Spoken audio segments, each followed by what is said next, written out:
Welcome everybody to our webinar. Good morning, good afternoon, good evening from wherever you are joining us from. Our webinar today is entitled Transatlantic Born, Designing B2B SaaS for Earlier Global Execution. In other words, how are you trying to cross the pond from Europe into the US as a technology provider, and what are investors looking for as part of that process? What we want to do here too is also set the stage for the types of questions we want to answer as part of our webinar. So one of those questions is why US engagement's happening earlier, why capital and outcomes are concentrating here in the United States. How do you engage before expanding as a provider? And which execution signals are investors actually reading so that as a provider, you know what to be doing and how to act?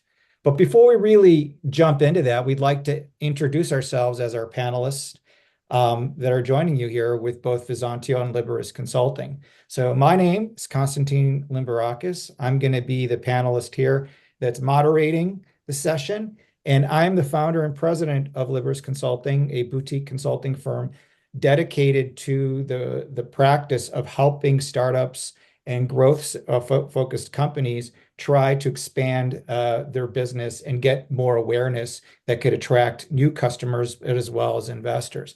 I've been in the industry for over 20 years and have talked a lot about product marketing, have been an analyst, and have seen a lot of the trends that have changed and shaped the world of technology, particularly in the areas of procurement and supply chain technology. And I'm here to talk a little bit about my experience here and parlay some of that knowledge based on what my colleagues here will be talking about. So with that, I want to introduce Jean Arnaud, who is the CEO of Visontio. Yes, thank you very much, Konstantin. Hi, everyone. So my name is Jean Arnaud. I'm French, so I already apologize for my accent, right? And I'm the founder and CEO of Visontio. So we are building an investor or the first AI native investor operating system, which is based on proven supply chain methods. And my role today is to share what we see from the investor side and which signal actually matters when a company tries to enter the US and how those signals are interpreted or read by investors. And Excellent. Thank you, Jean. And I also like to hand this over now to my colleague, Bill DeMartino. Thanks, Konstantin. Thanks, Jean. Welcome, everyone, to our exciting discussion today. I work with Konstantin at Liberis, and as he covered, we're really focused on helping startup and growth stage organizations hit their stride and hit their sales and growth objectives. On a personal note, I've been in the startup and growth company world for probably about 25 plus years. Playing roles from product to customer to sales and marketing. So I've kind of have a lot of injuries and learned a lot of lessons and look forward to sharing some of those with you all. Recently, I've been working with some companies on business plans and entry plans and kind of how to make a splash. And prior to that, I spent probably 6 or 7 years with a German startup, launching North America, learning lots of lessons, both cultural and growth-wise, and hopefully can bestow some of those upon all of you today. So let's have at it, see. All right, let's jump in. So thank you, Bill, for that. And I think the key here is understanding a little bit about the discussion topics of what's going on with what we're seeing and why is there an acceleration into the US market and what are some of the numbers behind that. So one of the things we want to share here is understand some of the primary motivations. And here, if we had to summarize it, we can really see it's kind of cornered around four core areas. It's the customers, it's the capital, it's the talent, and it's the regulatory environment. And to walk us through these primary motivating factors, Jean's going to share some numbers that he's had as part of what he's collected at Visontio and some of the source documentation, and share with us, what is that and how is that working? So Jean, share and impart some of your knowledge here for us. Yeah. All right. So there is a market flip. So these three numbers, they tell a simple story. So 10 years ago, about one in 3 European startups had some kind of presence in the US before raising like their big funding round, the Series A. So just 1/3 were moving to the US before Series A. But today, it's nearly 2/3 of EU companies that are moving to the US in different ways. So the number almost doubled. And when you ask founders why they choose to move to the US, 76% answer that it's because they need to be closer to their customers.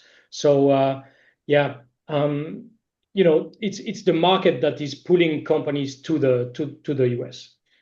And now to look at maybe on the next slide, so the capital is concentrating around the US. So in 2025, investors around the world put $425 billion into startups and growth companies. So a huge number, a huge amount of money, and nearly 2/3, so 274 billions, went to US companies.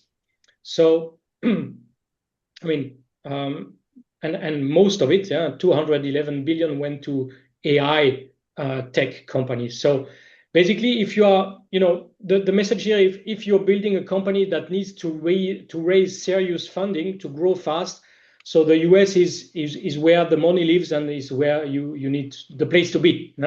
So it's not optional anymore to be there, but it's a prerequisite for accessing scale and capital to compete globally, let's say. On the next slide, so there is another way to look at the gap. So there are currently 687 companies that are worth over $1 billion in the US. So in the EU, these are only 110. So globally, 52% of the unicorns are located in the US, which means you have 3 times higher probability to reach the unicorn status in the US than in the EU. So that's also an important finding or an important number. And I just wanted to see where are those companies located. And I mean, no surprise for you guys. There are some clusters, and they are around, let's say, big VC or big investors. Also around, if we look, the third reason why company move to the US is also the talent. So if we look at those clusters, this is also where big universities are located. Stanford, Berkeley in the San Francisco Bay, or Columbia in New York, UCLA, Harvard in Boston, and so on. So the companies are moving where the investors are and where the talents are located. Yeah. Last but not least, on the next slide. So regulatory. So I guess you know that, but in the EU there are a lot of regulation, a lot of, let's say, constraining laws where it's difficult for early stage startup to comply to all those regulations, right? So you have and the fines are huge. 4% of global turnover, 7% of global turnover if there is a breach. So it's very risky, and in the US it's much more open and much more easy to run a tech company, basically. So here again, simplicity is key. And I just wanted to mention that on the next slide, that the EU realized that they are maybe over-regulated, and they are trying to catch up and simplify a few things. They are now talking about creating an EU Inc., so a company you can set up, you can incorporate in the European Union very fast. But yeah, most of these tools or regulation or help for founders will not be ready until 2027. No? So, Yeah, yeah, definitely. So this is certainly going to take time to catch up to this US market, and you see how long that shift is going to take place. And I think, while the EU is fighting back, this is the environment that we're in, which brings us really to, I think, the next topic of this acceleration in the markets. And so, where do we, as a provider, or even looking at the big picture, how do you kind of wrap your head around it? So, Bill, I don't know, impart some of your thoughts on this acceleration and some of these things that you've observed and we've observed here at Liberis. Yeah, so what'll be consistent throughout our discussion today is I'll really try to give the operator perspective. And so this is if you're looking at this from the perspective of technology and innovation, some of the sort of a different angle than what Jean presented, right? And so we all know that the pace of innovation is faster than ever, and we all know that AI is sort of, changing the game. And that has a downstream or a ripple effect across all aspects of how you sell, how you market, and when you enter market. And I think that's what we're seeing consistently, right? Because the innovation goes so fast, that means the categories develop faster. That means the development of the market happens faster. So you go from early adopter to mainstream faster than you did before. So you need to take all of those, various considerations into account. And so that means if you're a market leader in Europe and that market is developing at the same time in the US and you're not present, that probably is going to be more problematic than it used to be before when it would take typically years for those cycles to occur. And so that means not only does the technology happen faster, but the way that the market recognizes player happens faster. So you've got Mhm. to be in and know who the analysts are and who the influencers are and who the critical customers are. And being a part of that whole wave earlier than before probably makes more sense. So technology is going to be great in the way in, but it may not be the way that you can differentiate long term. So the market presence becomes really important. And I think related to that is the world itself has gotten more and more global. And we see more and more where these global buying centers or sort of global standards are taking effect. So understanding the global nature and the various markets at the same time is going to be beneficial for the organization. So I think in the end, it's all about pace. And as technology innovators, we all know that things move faster than they were, so that we have to think about market entry faster. And I just need to end on one really important thing, though, Jean. And I'm Boston based, and so that's where the most universities are per capita here. So that's where the most talent is. And also for our friends in Europe, it's also where you'll find the most civilized Americans. So I, I All right. vote for Boston. All right. So coming from Chicago here, we're going to go ahead and dissuade that and say there's some good universities here in Chicago. But I think the key here that I really like about what you point out, Bill, is these things are coming together. And what are these providers, these startups, these companies that are looking for investment, how are they trying to accommodate this? And, one of the topics that we wanted to do is we know the primary motivations, but we also are throwing out this idea of earlier but deliberate. So if companies are engaging earlier, maybe because maybe the force of AI, right? This whole thing, everything's just converging around that. The obvious risk is, are they moving too fast? So from a founder perspective, and again, you and I both have experience in working with those types of environments, how should they be thinking about the balance between waiting too long and scaling prematurely? So what are your thoughts on that? Earlier but deliberate. You're coming to me, right, C? Yes. Yeah. So, and I think this is the shift that no doubt we're seeing back in the day, maybe back 10 years ago, Jean, when the Series A funding rounds tended to be smaller than they were today. But the mindset was you've got to have strong dominance, established full organizations before you came to the U.S. And the idea is then we would replicate that in some ways in the States. And I think the advent of SaaS started changing that, and the move towards one company, one culture, one tech, and hopefully one set of processes really started to take hold. So the idea here is that the move in the engagement doesn't mean you have to have this massive influx of technology, of funding, of money, and a massive influx of talent. You can do both of them in a more limited engagement. And I think the idea behind the engagement, though, is to understand that maybe the objectives are a little bit different. The primary objective may not be immediate massive growth. It may be establishment, learning, establishing a market identity, and starting to build brand. And growth would follow through those things. So really thinking long and hard about expectations and goals, I think, is really what, being deliberate's all about. I would, of course, caution, though, until you've got at least product market fit in your home base, I would not move. You don't want to be testing those waters and learning those same lessons twice. That's probably not a recipe for success that I would suggest. Yeah. What are your thoughts, John, on the reinforcement of that? Yeah, so I can show you something if you want. Yes, please.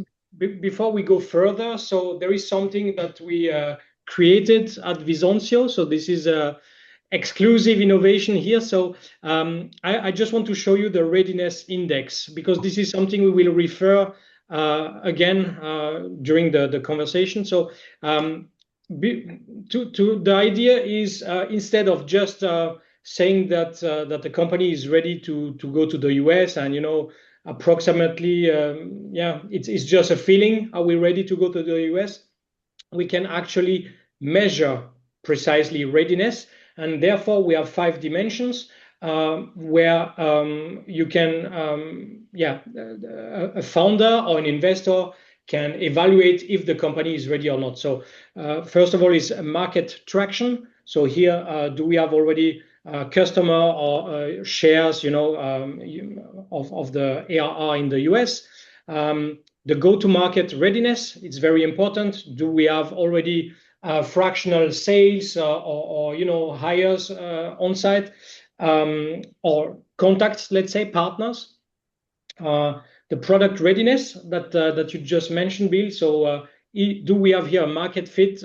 Is the product ready for the US market? There are also some compliance topic for tech company to have a SOC 2 certification, these kind of things. And capital access. Do we have some let's say investors contact already in the US? And ecosystem integration. It means, are we, let's say, do we follow the codes that are relevant in the US, for example, to have some review on G2 or this it's established network? So this is a way to measure, let's say, readiness precisely. And I just wanted to explain this, because then when we measure, so when we look at early engagement, because startups are moving earlier to the US than before, this fast move can be interpreted in the wrong on the wrong side, or it can be something that is seen as negative for the investor. So it depends really how you do it, because if you open a big US office before having US customer, investor will with that as a sign you're running away from problem in Europe, or so you have to follow a clear path and something that is disciplined or a clear process before you move to the US. Yeah. No, this is some very valuable thoughts, because that's, again, earlier but deliberate, but then this execution idea becomes really critical. And so, we have this next topic around, is the execution the moat, right? Is that the moat that's dividing these players to be successful? And so one thing we consistently see is that the timing decision gets a lot of attention, but the execution model matters even more. And so some of the things you brought in, John, certainly help with that. But Bill, from an operator perspective and from, our experiences, what are the execution dimensions that you think, from your experience, tend to determine whether early US engagement will work or whether it will stall? What are your thoughts on that? Yeah, there's so many dimensions to this. I think I'll just highlight a few that I think tend to separate those that I would say, I hate to say winners and losers, but those that really thrive and those that perhaps struggle a bit more. One place to start is hiring and compensation, right? You need to be thinking about that different in the States than you do in Europe. So when you're doing your planning and you're hiring and you're talking with people, salespeople tend to make a heck of a lot more in the States than they do in Europe.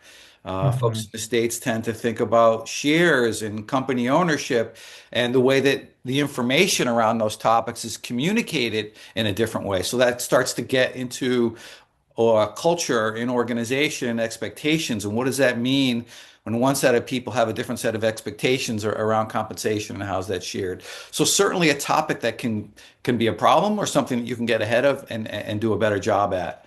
Of course, go to market matters a lot. And what Constantine and I and Jean actually we worked with his one of his former employees on some of these topics as well. The way that you position yourself and brand and sell in the U.S. obviously is a little bit different. Um, but sort of being grounded is one piece of advice that I would certainly suggest. So being the first or being the leading or being the best or saying super, that stuff kind of tends to fall really flat. So I think you need to really think about being original and being genuine. And that really, I think, extends to the way that you sell, the way that you position yourselves, the people that you hire, which, brings me to, I think, a really, really important topic, which is when you're in the market and you're establishing yourself, you need to have a strong executive presence. Be that one of your founders from there or someone that you really trust here. But that shows Hmm. commitment to the market. It gives you the ability to really show up and present yourself with conviction and saying that you can get something done and having those people that you're talking to believe you that you can actually deliver and you're not just a sales office. So I think those are some of the dimensions that I think have been really important. And maybe a secret sauce topic for me has always been partnering. And I see over and over again that tech companies kind of get lost on partnering as being one of two things. One is strategic alliances with management consulting firms. And that makes sense for some companies, especially those of you out there that have large, complicated implementations. But as we've sought to simplify and streamline those, maybe those implementation relationships become less vital. And then you look at technology partnerships. And people tend to think, well, that's all about deep integration. And that's sort of true, but I would caution you to say that if there is a technology in the ecosystem that has shares an ICP with you, and you can leverage that relationship, you can bring some value to them. They can help you to establish credibility. They can help you to find customers that are willing to listen. And you can really, I think, bolster or even accelerate your market presence and visibility through those kinds of partnerships. So I'd say be open-minded, be creative, and take advantage of some of those opportunities. So that's great from the operator, as we said, technology provider point of view. Let's take the flip side of that now, John, and say, well, what from the investor and the market side, how would the market interpret again some of those things? What's your perspective on that? Yeah. So everything that Bill mentioned is absolutely true. And again, we can organize this in categories, these different topics, and because readiness is not just about having a good product.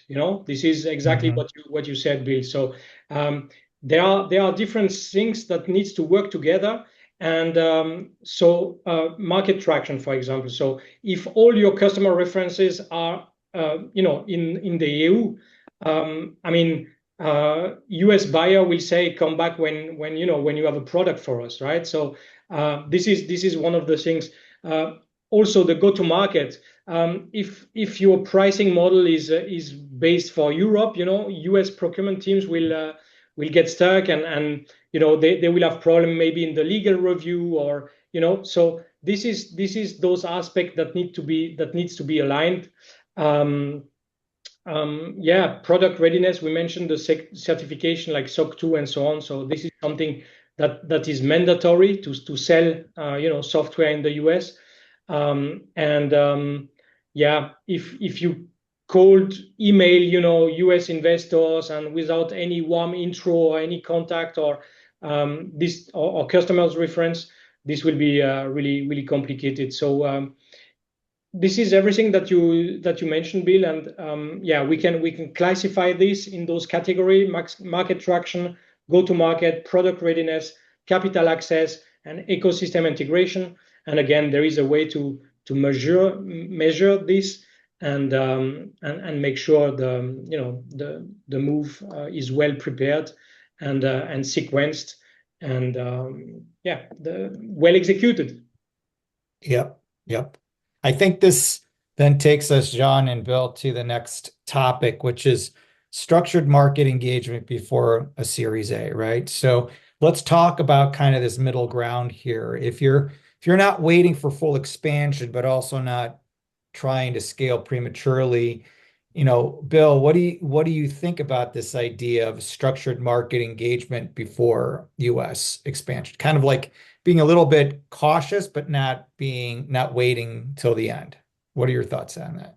Yeah, so I think this comes back to what I touched on really early, which is about having a, I would say, a really targeted set of goals and objectives and expectations that you're sharing both with your investors, right? Because they're going to want to know what you're doing and why you're doing it and what you expect to accomplish in what timeline. I mean, and I think that's the crossover point, but also internally with your various organizations, right? So if you're aligned in across an organization where you've got a single operating procedure and you've got leaders across the organization that are focused on this problem, it's really clear that everyone understands what you're doing, what you're expecting to happen. And I think one of the most important sort of milestones to achieve is to find that two or three lighthouse customers. I think to me that is the primary objective to the early entry. It's not volume. It's finding the right customers that buy into your vision, how you see and understand the problem that they're faced with, and how to solve it. And if you're able to find those folks, right, that validates your approach. They'll help you to design the next phase of your solution. One of the things that I personally experienced is we saw a much stronger, I would say, enterprise grade demand focused in the US, whereas in Europe there was certainly enterprise need, but we tended to see a lot more spill down to middle market. So Mhm. we saw and learned the lesson that those enterprise demands have serious implications for products, certainly in terms of security and stability and reporting, but they also have specific needs around customer success and pricing and all of those things. So this structured engagement, finding those lighthouse customers, will allow you to really learn all of those lessons. The other part of it, I would say, is to really invest. I'm not saying a lot of money, but invest your time in terms of establishing relationships with the various, thought leaders, market leaders, those people that are well respected in the market to help you to sort of achieve and validate your presence. So all of those things in the end give you the fodder you need to really go forth and actually get a high valuation in Series A. So to me, I see it as a precursor because you're not going to Series A saying, hey, now we're ready to grow. If you give us money, we'll do it. You can say, now we've actually learned what it's going to take to grow. So we know where we need to invest and what we can expect from that investment as opposed to learning all those lessons afterwards. So that's Yeah. really the strong vote for learning lessons prior to Series A. Yeah. So a combination of knowing the analysts in the space, the thought leaders, having those real well staged clients that are going to be your lighthouse, as you said, that are going to be really exemplifying what you're doing and being your champion. So imagine all that's happening to your point. So when companies in Europe are approaching the U.S. market in that sense, pre-state, Series A, how does that read to the investors and the buyers from your perspective, Jean? Like how do they read that then? Like they're just on the precipice of trying to get some money. So how do you read that? Yeah, I mean, investor they think of this as a ladder, to go up to the US. So stage one is obviously you need a strong EU foundation. So yeah, you need to have customer and a clear idea of who you are selling to, and I mean also an honest mapping or of where are the gaps, where are your competitors, and so on. So this is awareness, stage one in the EU. And then stage two, you have to form your US hypothesis. So you need to know which US market segments you want to target. You need to have, like Bill mentioned, contacts and partners over there to work with.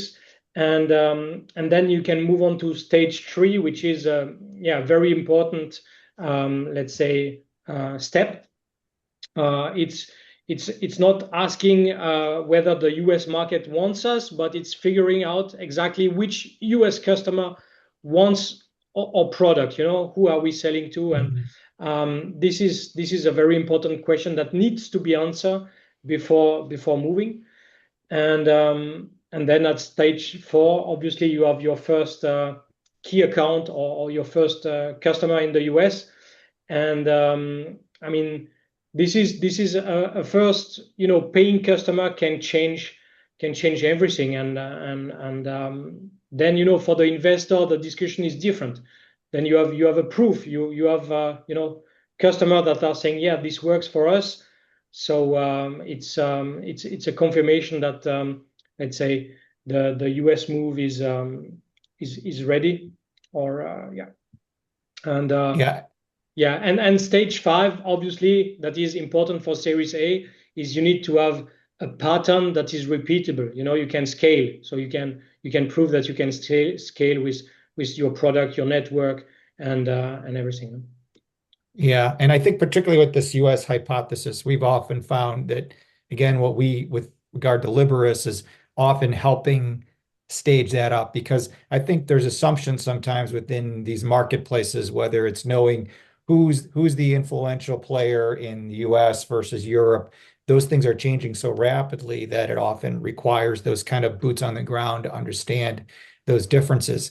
And I think this also then takes us to the last topic discussion before we actually jump into some case studies, which is really understanding then the structure, the signal, and the commercial credibility. So this is back to you, Jean. So for those founders that focus heavily on the legal structure and the HQ location, things we just talked about before, where concentrations of these companies are, when they're thinking about this in the context of expansion, which of those structural choices actually do you think, from your experience, changes the outcomes the most, and which mostly act as signals instead? So again, this is really getting into the details, but how would you respond to that in giving some advice to companies that are considering this? Yeah, I mean, entering the US market, it's for European founder, it's easy to mix up a little bit, the strategies and the implementation moves. So if you plan to raise money from US investors or sell to large US companies, you need to incorporate, a company in the States, and normally, 68% of the world most valuable startups are registered in Delaware. So it's not Boston, Bill. It's also not Chicago, but it's because it's the legal structure, and there is a less tax.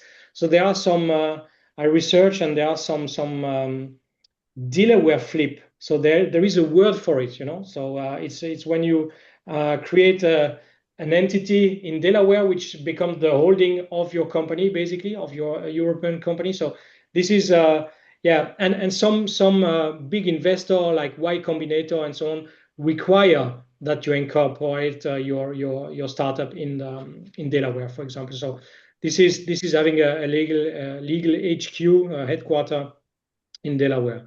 But then there is also the solution to move with an operational headquarter or a sales office close to the US customer, basically. So moving where your customer are to support them and to be also in the cluster for a certain technology, maybe financial services more in New York, tech more in San Francisco. So you have this, you know that better than me, and yeah, there is also a way to move to the US to say, hey, I need sunshine and I like the beach, and so I moved my headquarters to Miami, which is a spot that is for a cluster that is growing for startups to attract startups. So these are the let's say the three different strategy, and sometimes the founders they confuse a little bit those three aspects, but each of these strategy has an impact, at least for us, on the readiness index. Yeah, and I think these distinctions are very important. The signal versus strategy. Maybe it is even as an F1 signal, because you see where all these F1 Grand Prix are. That could be a factor, who knows? But on a more serious note, Bill, from an operator perspective, right? So where do you see companies getting this wrong? Like when they translate those structural choices into go-to-market execution, they might be overlooking places that may work out better for them, maybe because of the geography, maybe because of the industry that they're focused on. Like, you and I both talked about this. It's like, Midwest supply chain or other things like that. And they kind of oversee or forget about that, even though they think, San Francisco, Miami, Austin, New York is where they have to go. So what are your thoughts on that?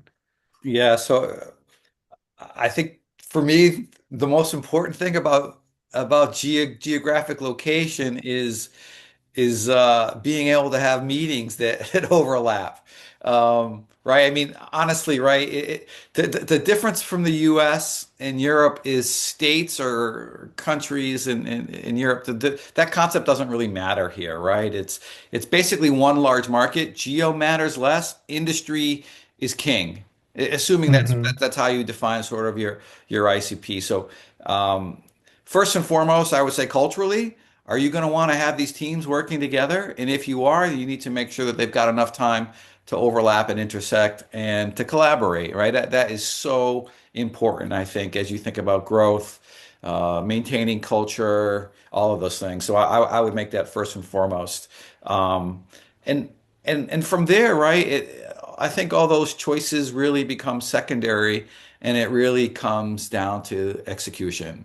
So that the market's going to decide and they're going to interpret how you're branded, how you sell, how you respond, how you support, and anything that your location or geolocation does to support that. If proximity is important, if having access to the right resources is important, then those are the decisions that I think drive those those decisions under the covers. That frankly, no one really knows where your legal headquarters is, and no one really cares, except for potentially at the time of a negotiation. But even then, it really comes down to what jurisdiction is going to be used to adjudicate any concerns, and 9 times out of 10, it's going to be the enterprise who dictates that, not you.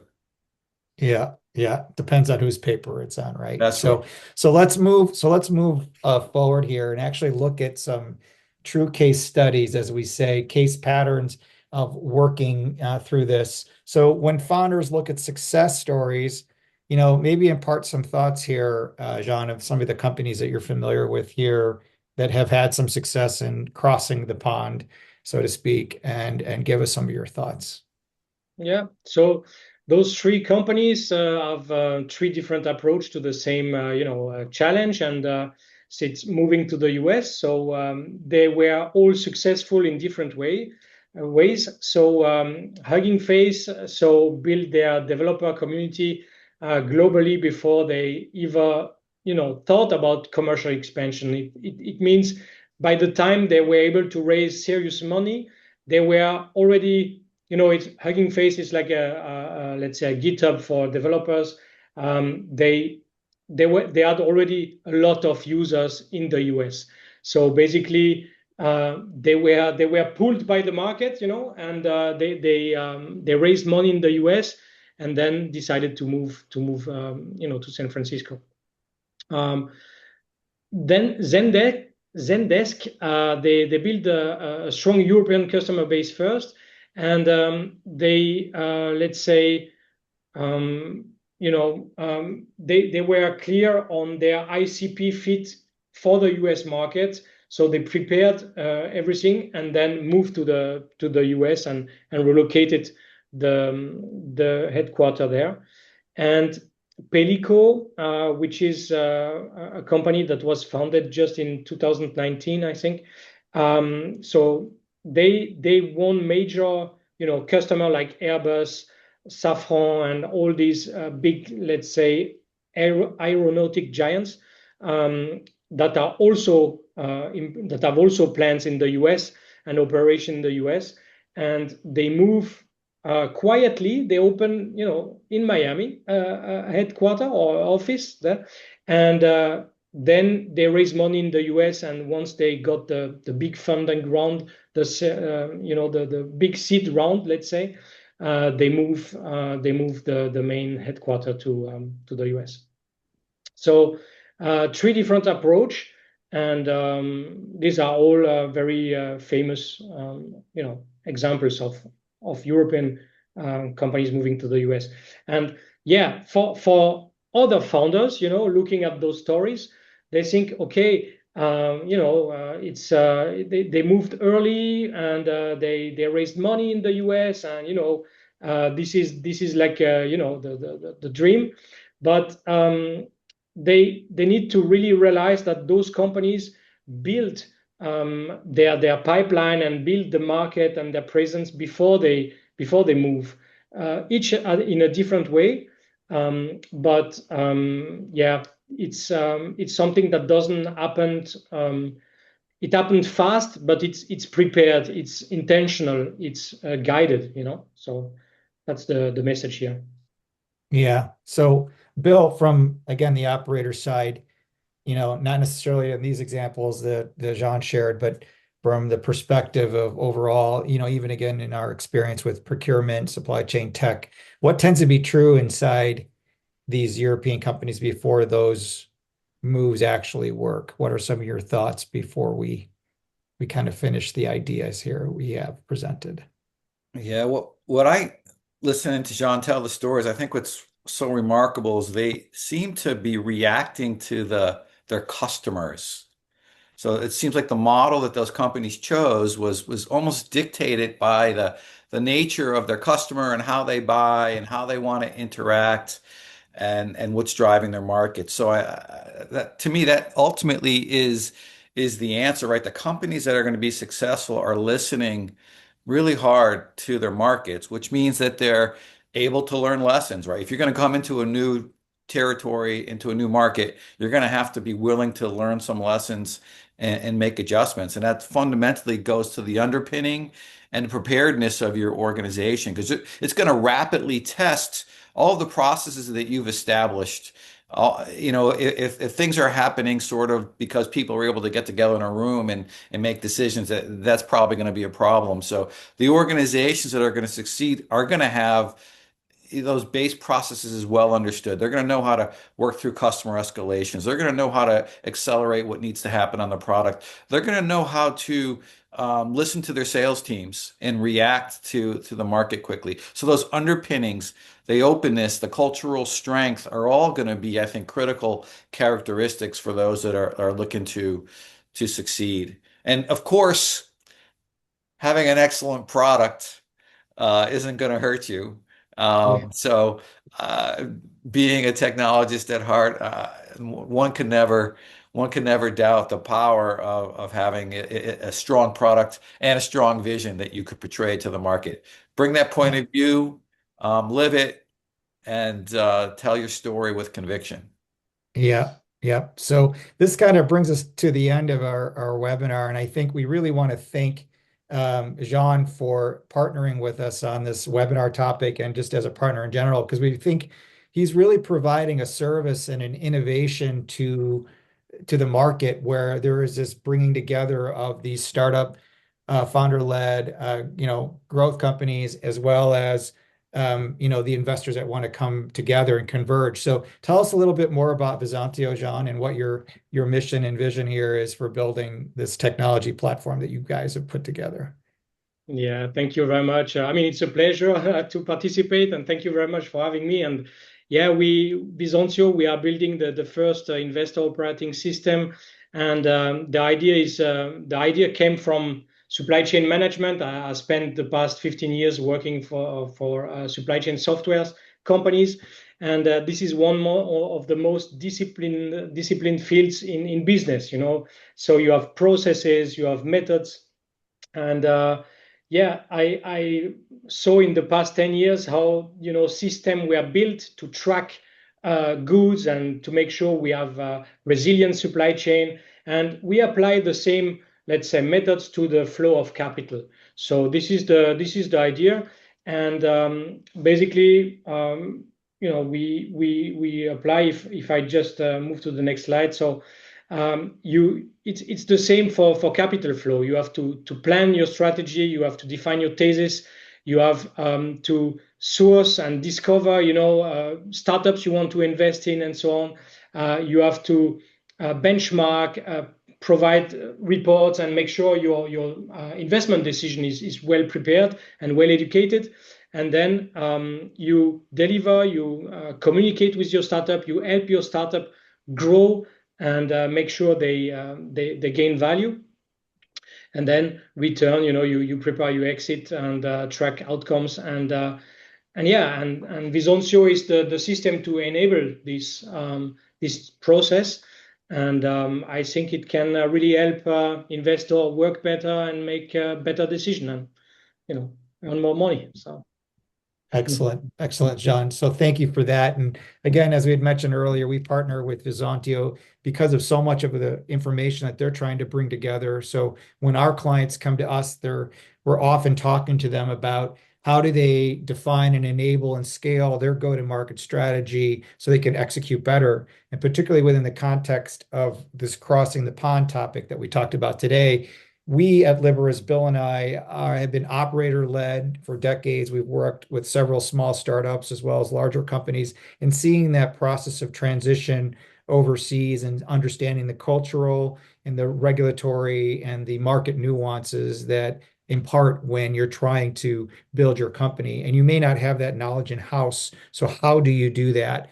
And because we've focused on procurement and supply chain so long, we're specialized in understanding the market shifts and the changes that are happening with the players that may be different in different regions, and understanding what that means, as well as helping our clients drive that measurable growth. So helping them being adjacent to their go-to-market teams, often providing advisory experience, but also getting often deep into the weeds and helping them understand how to get that positioning better out there to properly message to those markets that they're trying to cater to, that can then also attract investors with the way Jean is trying to build that with his platform. So Bill, tell the audience here a little bit too about some of the ways we're sharing some of our thought leadership in the market. Yeah, for those of you that are joining us live today, if you go to the resource section, and there's some documents there to download. Here's a couple from Liberis. So this is a wonderful white paper that was really the genesis of the session, that's there. And if you're not live, you can go to the Liberis website. You can read all about us, but also you can see that there's a white paper there, and there's also a bunch of blogs that we've written. We tend to focus on basically all things that are growth oriented, from product strategy to executing and improving your positioning and messaging and the enablement of your team. So there's the advertisement, and hopefully reach out and connect with us and talk to us on LinkedIn. Yeah, that's great. Thank you, Bill. Thank you, Jean. And to conclude here with our webinar, I think the big picture here is kind of three things. The shift isn't about ambition or geography. It's about recognizing execution signals from earlier and designing a company to meet them intentionally. So our conclusion here is this shift is real. Timing, capital, outcome, density all point to the same way. Earlier US engagement matters more now than ever. Execution equals outcome. Presence without trust, coverage, commercial readiness, and internal alignment is just cost. But earlier and deliberately, so basically what we're saying here is the win is move fast, but the win is also staged, and engagement that raises internal quality is important. And using the different resources out there as you're going through these processes, like working with Jean as an investor and as a provider, as well as working with us at Liberis, helping you guys get that message out there to become more aware to the market, that people will be attracted to what you're doing. So with that, thank you again, everybody. We really appreciate you joining us, and we will be having this webinar recorded online, and it'll be downloadable from our YouTube site and various other media sources, including LinkedIn. And if people want to get a hold of us, Jean, what would be the best way to get a hold of you? All right. Yeah, you can contact me through LinkedIn, or there are different ways. Info at Visontio. We have also online some formulas, so you can reach out. There are many ways, and we're happy to get in touch with you. Excellent. Bill, how would someone get a hold of us here at Liberis? Yeah, ditto for me. LinkedIn's probably the best way to contact me. And just parting word, thank you, C, and thanks, Sean, for a wonderful 45 minutes together. Excellent. Thank you, Thank guys. you. Thank you, everybody. Merci beaucoup. Dankeschön. And we'll talk soon. All right. Bye-bye.